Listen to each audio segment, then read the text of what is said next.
Hello guys, so in today's video I'm going to be showing you how to use motion blur in CapCut. Okay, so come and open your CapCut, then tap on new project. So you're going to import a video that you're going to use with the motion blur. Alright, so I'll tap on this video, so I'll import this video. Alright, so after importing our video, as you can see, this is our video. What you need to do is simple. Come and tap on the video in its timeline. Okay, so when I tap in the video timeline, options down here will change. So scroll this side till you see motion blur. Okay, so motion blur is over here. So you tap on motion blur.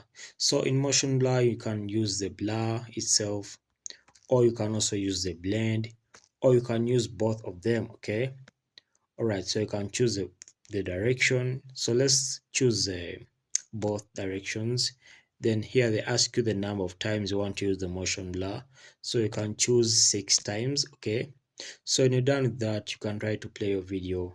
All right, so applying motion blur is in progress, and what you need to do is quite simple. If you're done selecting the blur and the blend, and you're done selecting even these two options, you come and tick right here. Okay, so when you tick that, applying motion blur will be in progress. As you can see, it's now counting down from 1% up to 100.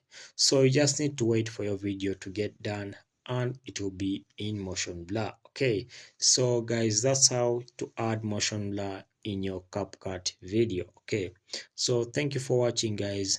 We shall meet in the next video.